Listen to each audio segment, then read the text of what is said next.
오늘도 예배드릴 수 있도록 허락하여 주심을 감사드립니다.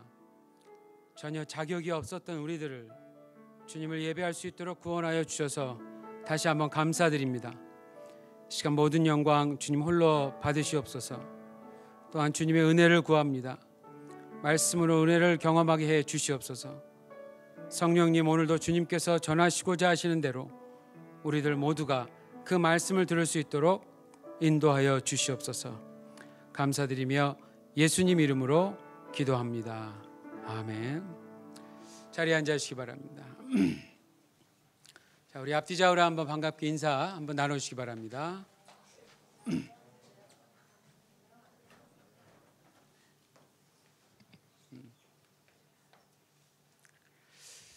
저는 기도해 주신 덕분에 각각 한국과 미국 방문을 잘 마치고 왔습니다. 제 아내와 아들은 한국을 갔다 왔고, 저는 딸과 또 미국 방문을 해서 또 우리 오래간만에 가족들을 좀 만나서 좋은 시간을 좀 보내고 왔습니다. 계속해서 기도해 주셨던 모든 분들께 다시 한번 감사를 드립니다. 오늘은요, 지난 시간과 지난번에 제가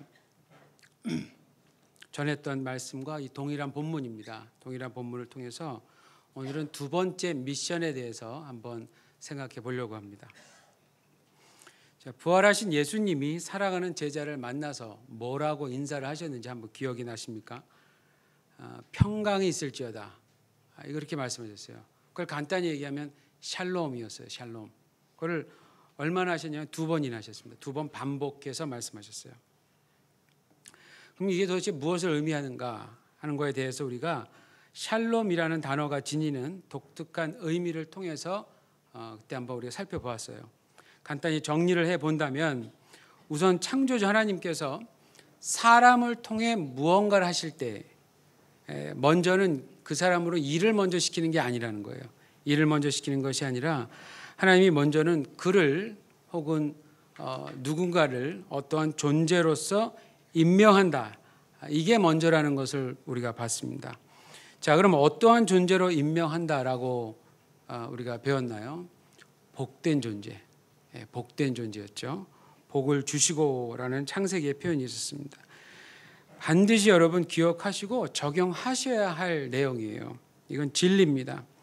근데 그러한 모습을요, 지금 우리가 보고 있는 이 본문에서 부활하신 예수님이 그대로 재현하시고 계시다라고 하는 사실이에요. 창세기에서 나왔던 그 모습을 지금 사실 예수님이 그대로 재현하고 계신다라는 겁니다. 그래서 중요한 것은 여기서 끝나는 게 아닙니다. 창세기 1장 28절을 보면은 창조주 하나님이 첫 인간에게 사명을 주신 것과 동일하게 자신의 십자가와 부활 사건으로 인해서 새 창조를 이루신 예수님이 자신의 첫 제자들에게 사명을 주시는 장면을 우리가 봤습니다. 그게 바로 21절 후반부였어요. 아버지께서 나를 보내신 것 같이 나도 너희를 보내노라. 바로 이 부분이었습니다. 그러니까 우리가 그리스도인, 즉 예수님을 따르는 제자가 되면 이 명령은요, 단순히 이 본문 속에 있는 제자들에게만 해당되는 것이 아니라 우리들에게도 동일하게 적용되는 명령이다라고 하는 것입니다. 자, 그렇다면 우리 그리스도인에게 주어지는 사명을 정의하는 것은요, 그렇게 어렵지가 않아요. 아버지께서 예수님을 이 땅에 왜 보내셨는지를 한번 잘 묵상해 보시면 쉽게 알 수 있습니다. 우리 그리스도인들에게 주어지는 사명은 예수님께서 이 땅에 오셔서 이루신 모든 일들이 기쁜 소식이다라는 것을요, 이 세상 구석구석까지 가서 선전하는 일이에요. 이 세상 구석구석에까지 가서 선전하는 일. 바로 그 일을 위해서 주님이 우리를 먼저 복된 존재로 임명을 하신 겁니다. 하나님 나라에서는 임명이 먼저예요. 결과를 먼저 부르는 게 아니에요. 임명을 하십니다. 그래서 새롭게 인정을 해주신 거예요. 복된 존재로. 자, 그렇다면요, 창세기 1장 28절에서 복을 주시는 장면과 복된 존재를 임명하는 거죠. 그 다음에 부활하신 예수께서 자신의 제자들에게 샬롬이라고 인사하신 이 두 장면, 이걸 한번 연결해서 생각해 볼 때요, 복을 주신다라는 것이, 복된 존재를 임명하신다라는 것이 과연 어떤 형태로 나타나고 한다는 말씀일까 하는 것이 질문입니다. 여러분, 우리를 예수님이 복된 존재로, 하나님이 복된 존재로 임명해 주시는 건 참으로 좋은 일이에요.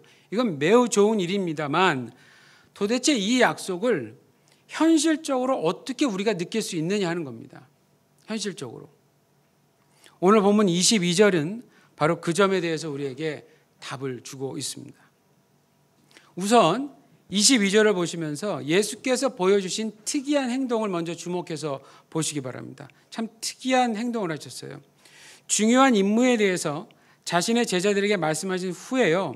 사실 이 제자들은 앞으로 어떤 일이 일어날지 아무것도 모르는 상태예요. 지금 아무것도 모르고 있는 자신의 제자들을 향해 예수님이 어떻게 하셨냐면 숨을 내쉬면서 말씀하신 거예요. 숨을 내쉬면서. 그래서 21절이 창세기 1장 28절을 떠올리게 했다면 지금 이 모습은 창세기 2장 7절을 떠올리게 합니다. 자, 창세기 2장 7절은 이렇게 말합니다. 여호와 하나님이 흙으로 사람을 지으시고 생기를 그 코에 불어넣으시니 사람이 생명이 된지라. 이렇게 나와요. 생기를 그 코에 불어넣으시니까 사람이 비로소 움직이게 되었다라는 얘기죠. 창세기 2장은요. 하나님께서 사람을 어떻게 지으셨는지에 대한 어떤 과정이 나옵니다. 중요한 의미를 보여주고요. 우선은 흙으로 지으셨다고 그래요. 여러분, 인간은 땅과는 뗄래야 뗄 수가 없는 관계입니다. 그리고 또 하나의 과정을 여기 더 말씀하시는데 그리고 나서 사람의 코에 무언가를 불어 넣으셨대요. 그리고 나니까 비로소 그 사람이 살아서 움직이게 된 겁니다. 하나님이 사람의 코에 무엇을 불어 넣으셨습니까? 이 창세기 2장 7절 보니까 생기라는 말이 나오죠. 생기. 생명의 어떤 그 숨, 이렇게도 풀어서 얘기할 수 있는데 이걸 더 쉽게 표현하면 영혼이라고도 얘기할 수 있을 것 같고요. 또 영이라고도 얘기할 수 있습니다. 그래서 성경은 인간을 보고 어떠한 존재다라고 얘기를 하느냐면 영적인 존재다라고 얘기를 하는 거예요. 그런데 여기서 말하는 생기 혹은 영이 과연 뭘까요? 한번 생각해 봐야 될 필요가 있습니다. 여러분, 인간은요, 숨을 쉬면서 살아가죠. 당연한 겁니다. 근데 이것에 대해서 여러분 혹시 질문을 가져본 적이 없으셨는지? 저는 좀 있어요. 한번 잘 생각해 보십시오. 인간이 만든 모든 움직이는 것에는 어떠한 형태로든지 동력을 필요로 하게 됩니다. 움직이게 하는. 예를 들어서 물의 힘이나 바람, 그리고 요즘에 보면 태양의 열로 어떠한 동력을 만들어내죠. 그렇기 때문에 인간이 만든 모든 것은요, 그것을 움직이게 하는 어떠한 장치를 필요로 하게 돼요. 장치. 근데 여러분 혹시 오늘 아침에 일어나시자마자 여러분 몸에 이렇게 딱 열고 배터리 같은 거를, 건전지 같은 걸 집어넣으셨어요? 당연히 아니죠. 그러면 지금 앉아 계시는데 이 벽에 여러 콘센트가 있죠. 몸에서 이렇게 선을 쫙 빼갖고 거기다 이렇게 꽂고 지금 계시나요? 당연히 아니죠. 제가 뭐 웃기려고 하는 말도 아니에요. 이거 갖고 웃으시면 안 돼요. 말도 안 되는 소리를 제가 지금 하는 거잖아요. 그렇죠? 근데 한번 생각해 보세요. 근데 어떻게 숨을 쉬면서 살고 계시냐 이거예요. 어떻게 숨을 쉬는지 한번 생각해 보세요. 숨을 쉬어서 나를 움직이게 하는 이 인간을 움직이게 하는 그 동력이 도대체 어디서 나오냐는 겁니다. 이 빛은 우리가 어디서 오는지 다 알잖아요. 무언가 나라에서 이런 어떤 에너지를 발생하는 무언가를 여기저기에 많은 걸 만들어 놨습니다. 자연의 힘을 이용해서, 하나님이 이미 만들어 놓으신 자연의 힘들을 이용해서 우리는 어떠한 장치를 설치하고 기계를 만들어서 전기를 공급받고 이렇게 우리는 살아가고 있는 거예요. 근데 인간 스스로 우리는 그런 게 무슨 전기를 집어넣는 것도 아니고, 근데 어떻게 이렇게 숨을 쉬면서 살아갈까? 여러분, 이건요, 인간이 설명할 수 있는 부분이 아니에요. 기본적으로. 왜냐하면 그거는 인간 스스로 만들어낸 동력이 아니기 때문입니다. 오늘 창세기 2장 7절에서 말씀해 주시는 것처럼요, 창조주 하나님께서 영혼 혹은 영혼을 우리 육에 불어넣어 주셨기 때문에 그런 거예요. 이거 비슷한 장면이 또 나옵니다. 에스겔 37장을 보니까 또 나와요. 에스겔은 나중에 쓰여진 글이잖아요. 이스라엘이 영적 타락으로 인해서 자신의 땅, 하나님께서 주신 그 땅을 바벨론에게 빼앗기고 약 70년간의 포로 생활을 시작합니다. 그러한 시기에 그 우울해하고 실망하고 지쳐있는 이스라엘 백성을 위해서 하나님이 에스겔이라는 선지자를 택하셔서 말씀을 지속적으로 가르치게 하세요. 근데 어느 날 그 선지자에게 하나님이 아주 의미 있는 환상 하나를 보여줍니다. 그 환상이 바로 에스겔 37장이에요. 에스겔이 그 환상 속에서요, 어떤 골짜기에 가는데, 가운데에 가는데요, 거기 마른 뼈가 가득히 있는 것을 보게 돼요. 근데 하나님이 그걸 뭐라고 얘기하셨냐면 바로 그 뼈들이 이스라엘이다 이렇게 얘기합니다.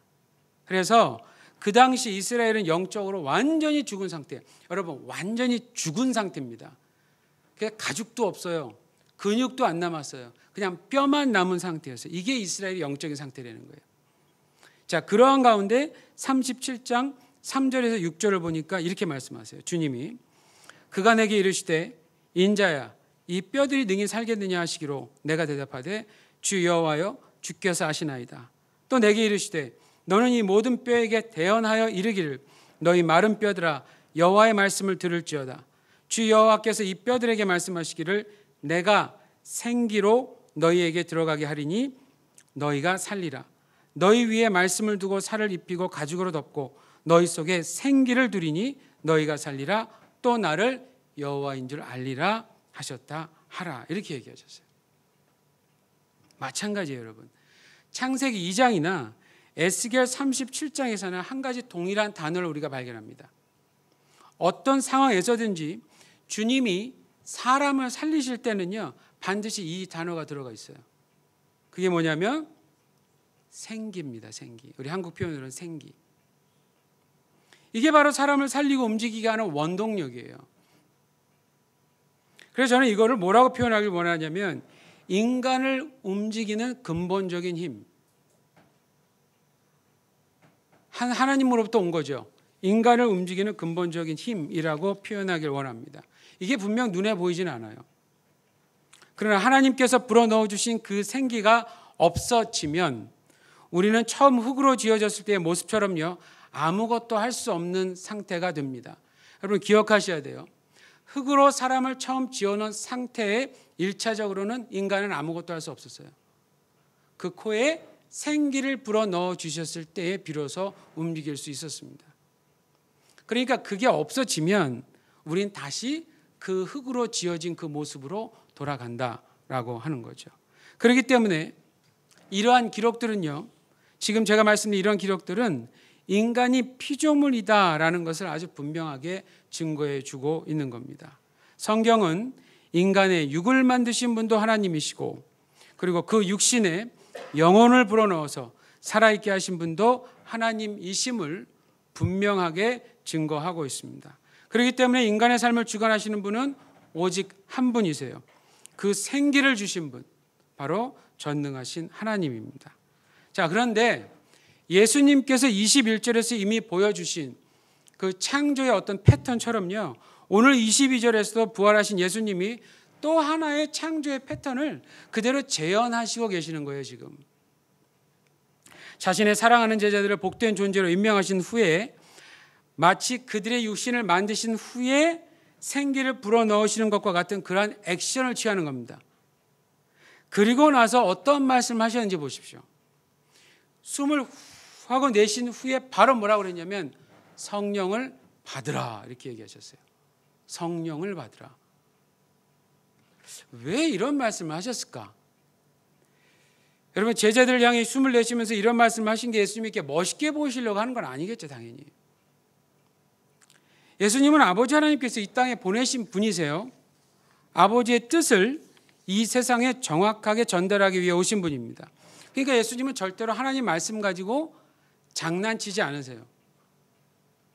제가 지난번 설교에서요, 사도 요한이 예수님을 단순히 구원자로만 보지 않았다고 말씀드렸습니다. 마찬가지입니다. 지금 사도 요한은요, 예수님을 계속해서 자신의 십자가와 부활을 통해 새 창조를 이루신 분으로 보고 있는 거예요. 그래서 자기가 익히 알고 있었던 이 구약의 창조 사건들과 관련해서 어떤 액션을 취하고 계시는 예수님의 그 어떤 모션을 지금 보면서 그 모션을 하나라도 놓치고 있지 않는 거예요. 지금 이 사도 요한이.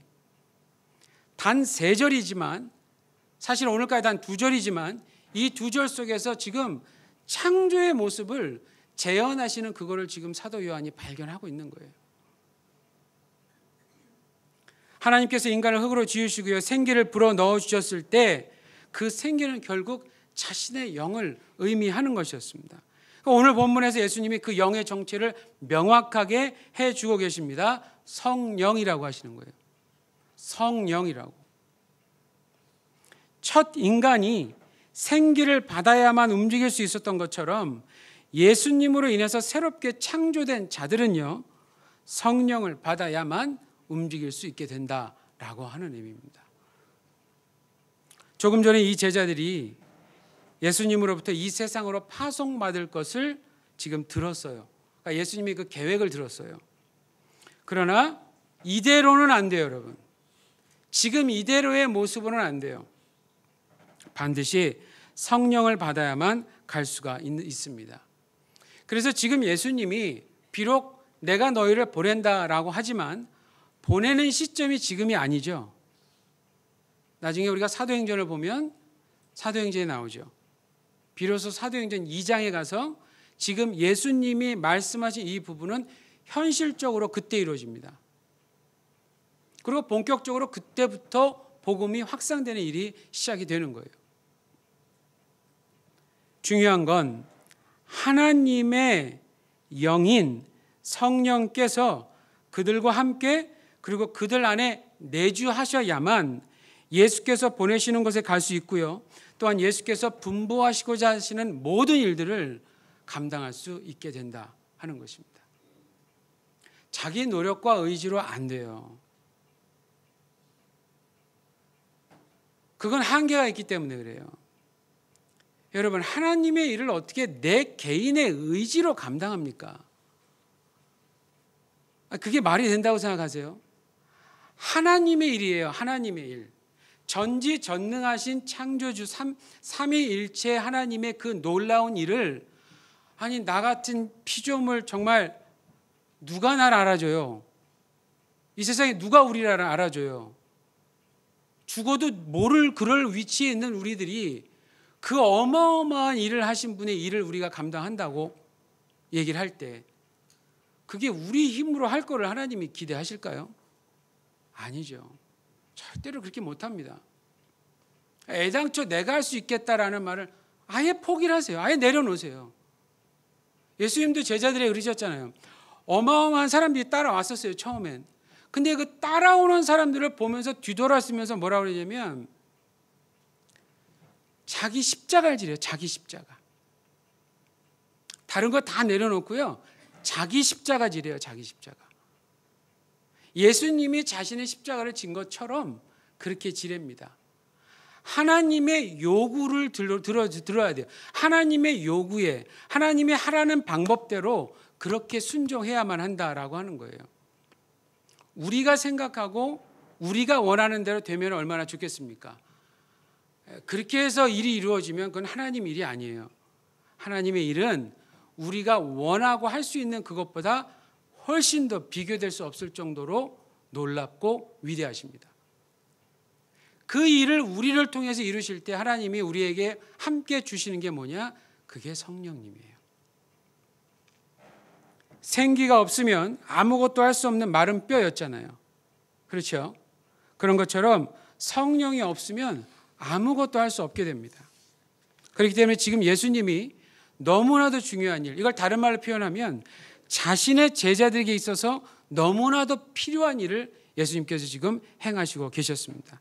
자, 그렇다면 예수님께서 자신의 첫 제자들을 복된 존재로 임명하시는 것이 어떻게 현실적으로 나타나는 건지 여러분 눈치채셨어요?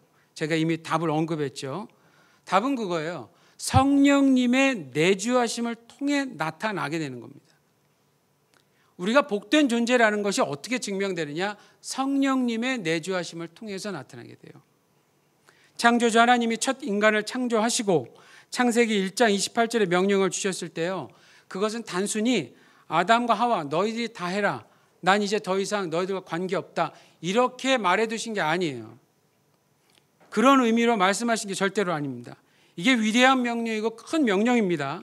굉장한 겁니다. 그러나 그것을 혼자 감당하도록 내버려 두시지 않으셨다는 얘기예요. 하나님은 사실 늘 그들과 함께 있었어요. 그래서 여러분 구약 역사에서, 구약 성경에서 주님께서 사용하셨던 중요한 인물들의 기록들을 자세히 보시면 빠지지 않는 한 가지 표현이 있어요. 혹시 뭔지 아십니까? 내가 너와 함께 하리라. 그거예요. 어느 선지자도 마찬가지고요. 아브라함, 모세, 여호수아, 다윗, 여러분들이 익히 알고 계시는 모든 그 인물들에게 하나님은 똑같은 방식으로 똑같은 대우를 하셨어요. 내가 직접 너와 함께 하겠다. 내가 직접 너와 함께 하겠다.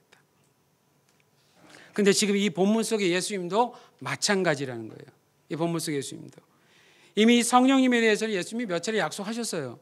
근데 요한복음 14장 16절에서 18절을 보니까 예수님께서 성령님에 대해서 이렇게 약속하신 부분이 있었어요. 읽어드리겠습니다. 내가 아버지께 구하겠으니 그가 또 다른 보혜사를 너희에게 주사 영원토록 너희와 함께 있게 하시리니 저는 진리의 영이라 세상은 능히 저를 받지 못하나니 이는 저를 보지도 못하고 알지도 못함이라.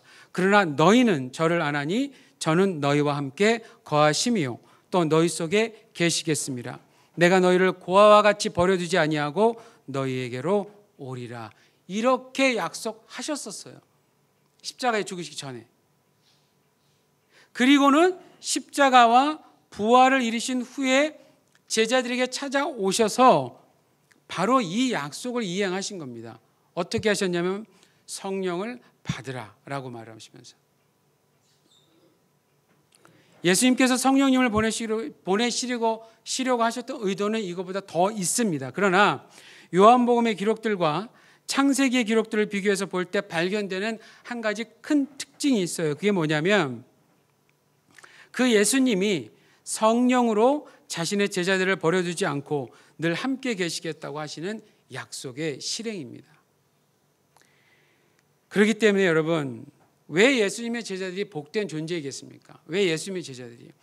이 사람들 돈으로 따진다면 제대로 설명할 방법이 없어요.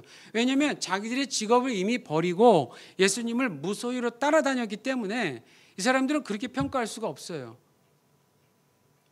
이 사람들이 복된 존재였다라는 건 뭐냐? 언제나 주님이 늘 그들과 함께 계셨다. 이 약속이 실제로 이루어졌기 때문에 그래요. 이게 복된 존재라는 그 의미입니다. 어떤 방법으로요? 오늘 본문에 의하면 성령으로. 물론 지금 이 본문의 제자들은 사실 잘 모릅니다. 성령님이 어떤 분이시고 그분이 언제 어떻게 오실지 잘 몰라요. 지금 이 순간은. 그거는 첫사람 아담과 하와도 마찬가지였어요. 자신을 지으신 창조주가 자신들에게 그 창세기 1장 28절에 명령을 하셨어도요, 그 순간 모든 것을 다 알았던 건 아니에요. 단계적으로 천천히. 여러분, 시간이 당연히 걸립니다. 그러면서 그분이 늘 자신들과 함께 계셨다라는 것을 점점 더 실감하게 되는 거예요. 여러분, 이게 신앙생활이에요. 이게 그냥 단시일에 뭔가 결정을 보고 결과를 보고 진짜 무언가를 보려고 그렇게 노력하지 마세요. 시간이 걸립니다. 시간이 걸려요. 그러나 주님이 성령으로 자신의 제자들과 함께 계신다라고 하는 이 점은요, 분명하고도 확실하게 경험되어지는 삼위일체 하나님으로부터의 약속이었기 때문에 그거는 진리예요. 우리가 믿든지 믿지 못하든지 간에 그것과 상관없이 그건 진리입니다. 그렇기 때문에 결론적으로 말씀드립니다. 십자가에서 죽으시고 부활하신 예수 그리스도를 믿고 따르는 이 성도들의 모임, 이게 교회죠. 이 교회가 가져야 할 첫 번째 미션이 교회의 머리 되시는 예수님께서 가라 하시는 곳으로 우리가 순종하면서 가는 것이 첫 번째라면, 두 번째는 이거예요. 그냥 아무 생각 없이 아무 준비 없이 가는 게 아니라는 거예요. 가려니까 가지. 훌륭합니다. 순종하는 건 훌륭한데 그냥 가는 건 아니에요. 어떻게 가느냐?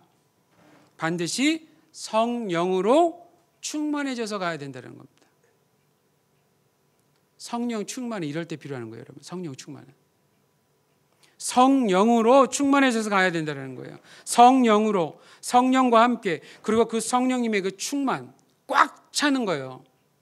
신약성경에서 예수의 영이라고 표현되어서 늘 예수 그리스도에 관한 진리를 전해주시는 성령님의 주도적인 인도하에 가야 한다라고 하는 것입니다. 그래서 사도들도 성령님의 음성에 그렇게 민감할 수밖에 없었던 거예요. 여러분, 그래서 기도하는 겁니다. 그래서 기도하는 거예요. 기도하지 않으면은 이 성령님의 음성을 들을 방법이 없어요. 그래서 말씀을 연구하는 거예요. 여러분, 말씀 연구 안 하면 이 성령님이 어떻게 어떤 스타일로 어떤 패턴으로 우리를 이끌어 가시는가 내가 몰라요. 그거를 모르면 못 쫓아가요. 그러면 신앙생활이 가능하지 않아요. 그러면 정말 이렇게 막 힘 있는 에너지가 넘치는 이런 기쁜 신앙생활을 못 누려요. 그거 차이예요. 그렇기 때문에 교회는 늘 성령의 충만함을 유지해야 할 책임이 있는 겁니다. 그래서 우리는 모여서도 기도해야 되고요. 흩어져서도 기도해야 돼요. 모여서도 말씀을 보고 흩어져서도 말씀을 묵상해야 되는 거예요. 그런 것을 통해서 성령님과의 관계의 그 친밀함을 계속해서 더 깊게, 더 넓게, 정말 더 깊게 알아가는, 기노스코 하는 거죠. 생기가 없으면 움직이지 못하는 것처럼 우리 교회에 만약 성령님이 계시지 않으시다면 여러분, 우리는 사실 아무것도 할 수가 없는 것입니다. 이런 끔찍한 일은 우리 교회에 발생하지 않기를 바랍니다. 그래서 저는 기왕이면 예수님이 이러한 약속을 하셨다면, 이들뿐만이 아니라 우리들에게도 이 약속을 하신 거라면, 기왕이면 저는 우리 교회의 성령님의 이 힘, 그야말로 성령께서 주시는 에너지가 마구마구 넘쳐나기를 간절히 원합니다. 그래서 그 힘을요, 우리로부터, 여러분, 먼저 우리를 위해 사용해야 돼요. 내가 먼저 살아야 돼요. 나는 살리겠다고 하는데 저 사람이 나를 볼 때 나는 마른 뼈야. 이게 말이 됩니까? 너나 잘해라. 너나 먼저 살아라. 맨날 나는 비실비실한데 막 점점 말라가요. 뭐 아무것도 못하고 공 한 번 못 채요. 그런데 너 운동해야 된다. 너 축구해라. 너 가서 뭐 저 짐에 가서 운동 좀 해라. 이런 말 하면 그게 먹히겠어요? 안 먹히지. 여러분, 우선 개인적인 성령의 충만을 여러분들이 늘 간구하시고 지속적으로 그 충만을 유지할 수 있도록 무슨 수를 써더라도 그걸 놓치시면 안 돼요. 무슨 수를 써더라도. 함께 모일 때뿐만이 아니라 여러분, 흩어져서도 매 삶 속에서 여러분 정말 성령이, 내 안에 성령님이 함께 계신다는 그 감각이요, 감각. 그 영적인 감각이, 그래서 성령님과 대화하고 여러분들도 묻고, 정말 열받으면 막 무슨 일로 열받으면 사람한테 퍼붓는 것이 아니라 성령님에게 모든 걸 퍼부을 수 있도록. 여러분, 오늘 어제 그 생명의 삶 다윗의 기도를 자세히 보시면 여러분, 중요한 건 그 다윗의 기도가 성전 예배 때 사용되었다라는 것을 여러분 잊으시면 안 됩니다. 예배 때 사용하는 노래의 내용이 뭐냐면 저주 내용이에요. 저 악을 행하는 저놈들을 하나님 어떻게 좀 해주세요. 공의와 정의를 실행해 주세요. 막 이런 겁니다. 이게 어떻게 정당성이 있을까 하는데 중요한 건 뭐냐면 다윗이 사람들에게 그 하소연을 한 게 아니었다라는 거예요. 자기가 믿는 하나님, 영광을 받으실 그 하나님, 공의의 하나님께, 그 만물의 재판장께 그것을 다 그냥 토설한 거예요. 그냥 막 이런 모습이에요. 여러분, 솔직하게 정말 성령님께 정말 있는 그대로 얘기를 하고, 그분이 듣고 그분이 하라는 대로 나도 하고 순종하고, 이러한 모습들. 그래서 그것이 여러분 우리 각자 개인에게 그 습관과 그러한 모습들이 계속해서 넘쳐나고요. 그 힘이 우리로부터 모이면 여기서부터 전 세계 곳곳까지 사용되어지는 겁니다. 이런 교회가 되었으면 좋겠습니다. 여러분들은 어떠신가요? 왜 이렇게 힘이 없지요? 성령의 충만을 받아라. 제가 무슨 뭐 조용기 목사님처럼 그렇게 해야 여러분 정말 뜨거움을 받겠습니까? 여기 순복음교회 출신도 몇 분 계시죠? 그냥 한번 그래 해봐요. 저도 힘없어 못하겠어요. 그렇게는. 그게 아니에요. 성령님은 실체예요. 실체. 인격이에요. 이분은 우리 안에 내주하신 거예요. 서로 관계를 위해서 자주 만나야 되잖아요. 관계가 좋아지려면. 밥도 같이 먹고 얘기도 나누고 이래야 친해지잖아요. 영적인 원리도 여러분 똑같은 거예요. 우리 안에 이미 오신 예수님을 믿음으로 말미암아서 우리 안에 내주하시는 이 약속의 실체 성령님과 함께 여러분 함께 동행하고 그분과 친해지면 여러분 힘 있는 사람이 됩니다.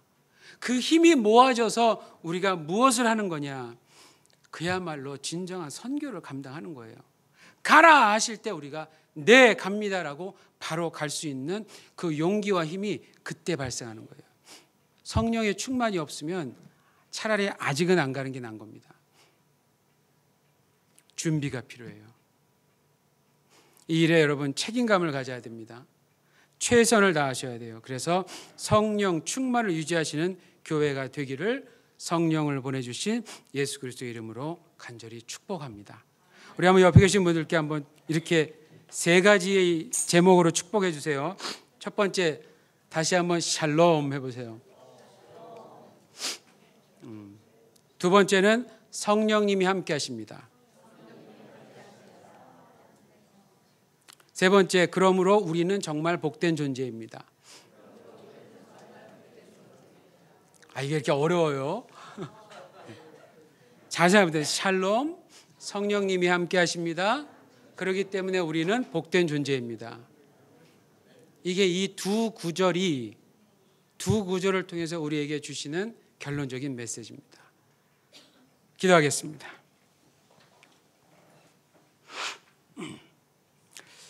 예수님 감사합니다. 약속하신 대로 이루어 주셨습니다. 아버지께 말씀드려서 제자들에게 성령을 보내주시겠다고 말씀하셨던 그 약속을 오늘 본문에서 지켜주셨습니다. 성령님이 지배하시는 교회가 되기를 기도합니다. 예수님에 대해서 아버지 하나님에 대해서 모든 것을 아시며 말씀해 주시는 성령님의 가르침으로 충만한 교회가 되기를 기도합니다. 그 결과 진정한 선교를 감당할 수 있는 교회가 되기를 간절히 원합니다. 이번 한 주도 모든 성도님들이 성령님과 더 친해져서 하는 일마다 지혜롭게 감당할 수 있도록 인도해 주시옵소서. 예수님 이름으로 기도합니다. 아멘. 다 자리에서 일어나셔서